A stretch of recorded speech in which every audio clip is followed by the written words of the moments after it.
The atmosphere is a magnificent sea of air. But like the oceans surrounding our continents, this immense canopy stretching over them has its own share of natural dangers. Hailstones can cause structural damage or even structural failure.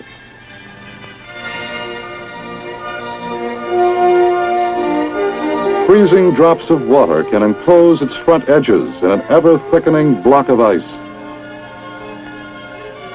Reduced visibility can tie a blindfold over the eyes of its pilot when he's trying to land. Lightning can burn out its electronic instruments. Violent turbulence can sometimes cause complete loss of control. Your weather flight problems will sometimes be associated with clouds of one type or another, and in order for you to anticipate these common sky objects, you must be able to identify them. Meteorologists all over the world recognize 10 basic clouds of distinct shapes, shades, and altitudes.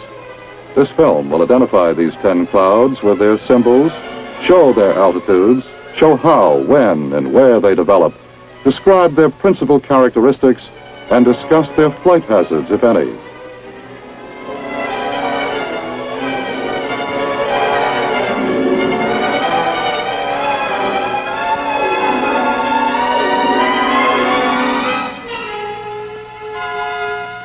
All clouds are created by the condensation or sublimation of moisture in a cooling atmosphere. Whether this moisture steams from the spout of a boiling teapot or evaporates from a water surface.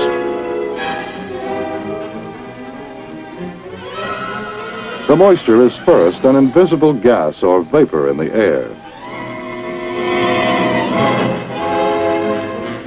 As this moist air is lifted in the atmosphere by vertical currents, the air gradually expands like a rising balloon. The expansion and cooling of this air continues. And then, rather suddenly, its invisible moisture condenses or sublimates into a visible mist or cloud made up of billions of tiny droplets of water or ice crystals. The temperature level where the cloud develops is called the dew point, and its Fahrenheit or centigrade reading depends upon the original degrees of humidity in the atmosphere. When air is damp, it may not have to drop very many degrees before it reaches its dew point.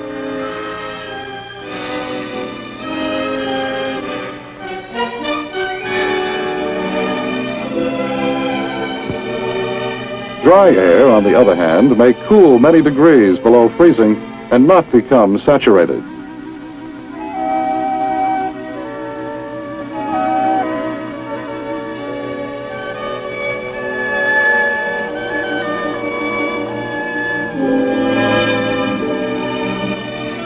Some of what we call weather comes about when large masses of air of different pressures, temperatures, and moisture content come together.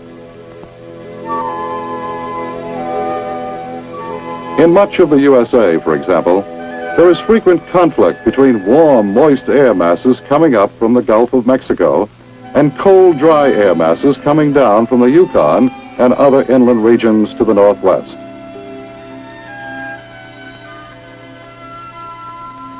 The boundary between these air masses where they come in contact is called a front. When neither air mass pushes into the other, the front between them is called stationary.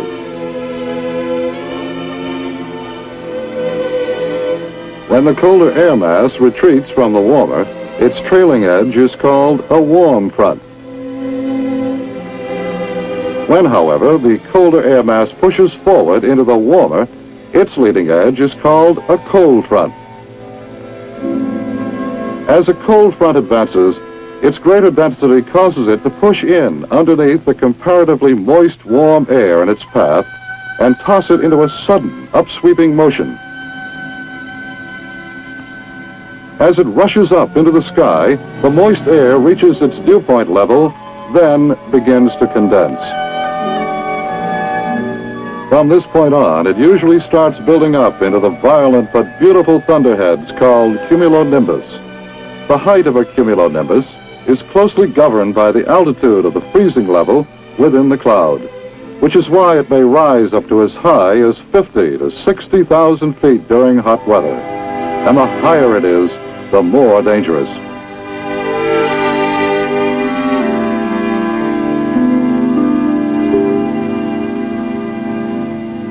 Fortunately for those of us who fly, the outer limits of these atmospheric powerhouses are generally clearly defined.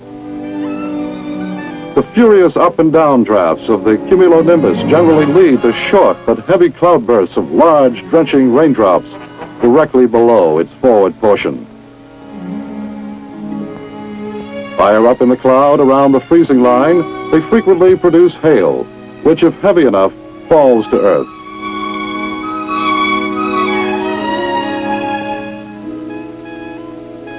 In addition, static created by the turbulence soon builds up powerful positive and negative charges of electricity in segregated parts of the cloud, resulting in the multi-million volt discharges known as lightning. The forward part of a cold front, which usually moves from west to east or northwest to southeast, is like a giant broom sweeping the sky clean and leaving behind it clear, high-pressure atmosphere. Small, localized warm spots in the countryside may, however, create minor updrafts of air, resulting in the puffy white clouds called cumulus. There's a bump in each of these miniature thunderheads, but they are usually easy to avoid. When, however, these cumulus clouds form an unbroken rank, and it is necessary to fly through them, the safest, least turbulent altitude range is between 4,000 and 6,000 feet above the ground.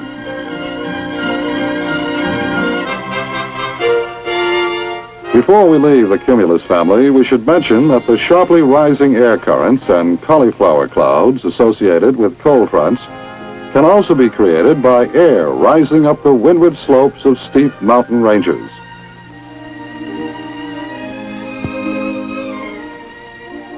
When a warm front advances, it leans forward for several hundred miles.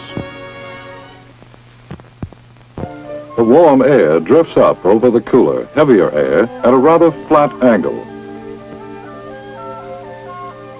Here we will see three high clouds. Cirrus is one of them, often called mare's tails. The cirrocumulus forms as flakes and is called a macro sky. Cirrostratus clouds may give the sky just a slight milky appearance. The altostratus is usually a bluish-white cloud letting through a weak, watery sunlight. The altocumulus forms into puffy white rolls. Nimbostratus is a thick gray, shapeless cloud that produces light rain or snow. Stratus is a gray cloud creating low ceilings and poor visibility. Stratocumulus is somewhat like a low altocumulus. Let's review these clouds and altitudes. Cirrus, above 20,000 feet. Cirrocumulus, above 20,000 feet. Cirrostratus, above 20,000 feet. Altostratus, 6,500 to 20,000 feet. Altocumulus, 6,500 to 20,000 feet. Nimbostratus, below 6,500 feet. Stratus, below 6,500 feet.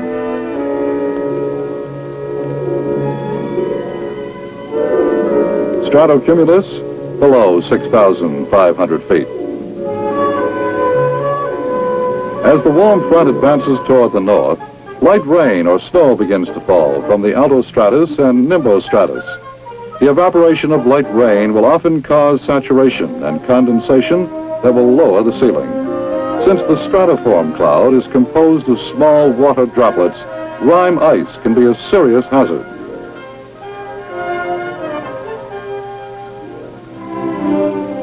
Icing can take place anywhere between 0 degrees centigrade and minus 20 degrees. Icing can also occur, however, in much colder temperatures because water in suspension has the property of supercooling down to as low as minus 40 degrees centigrade and yet retain its liquid globular form until something like the surface of a moving plane comes in contact with it and causes it to solidify.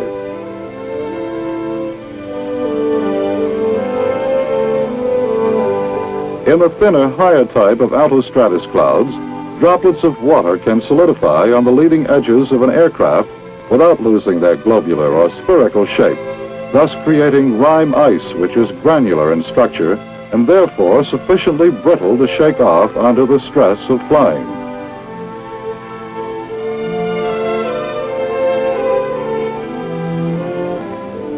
A good example of rime ice is the freezing substance which accumulates in the freezing compartment of a refrigerator when it needs defrosting. Calm wind, smooth flying, and continuous precipitation are characteristics of the stratiform clouds in addition to rime ice. Cirriform clouds are composed entirely of ice crystals. Therefore, no ice will form on aircraft while flying through these clouds.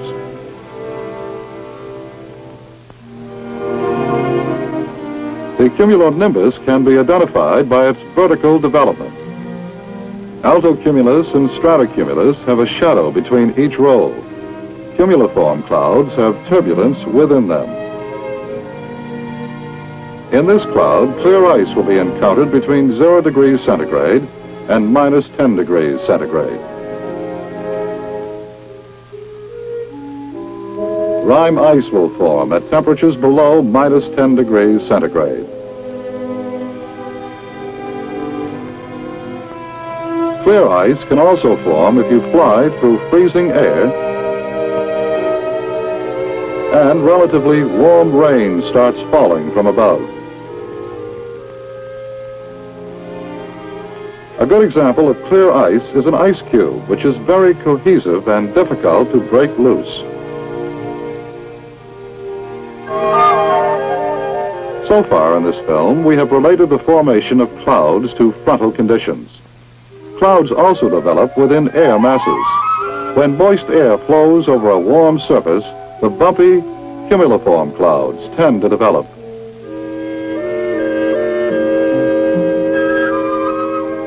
On the other hand, moist air flowing over a relatively cold surface tends to create the horizontal stratiform cloud types.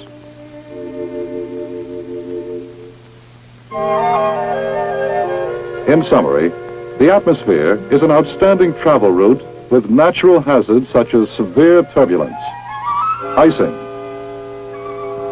and poor visibility,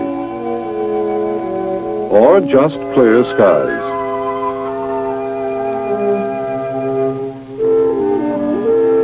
Among all the many varieties of clouds, there are 10 basic types which are recognized internationally. If you learn to recognize these 10 cloud types and their symbols, you can avoid or minimize their hidden dangers. Let's review them. The stratocumulus is rippled in appearance.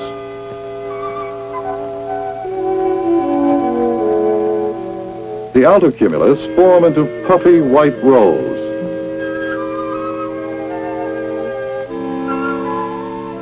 The altostratus is a bluish-white cloud letting through a weak, watery sunlight.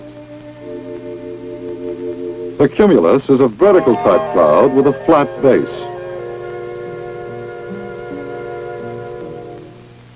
The cirrus form into feathery white clouds, and from the ground they often resemble mares' tails. Stratus is a gray cloud, creating low ceilings and poor visibility.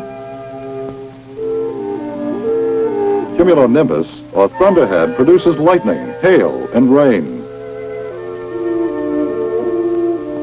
The rare cirrocumulus forms in flakes or patches.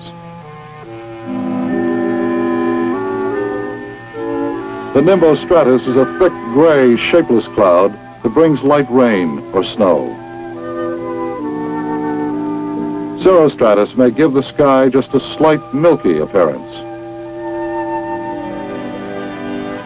By studying photographs, you can become familiar with the 10 basic members of the international cloud family.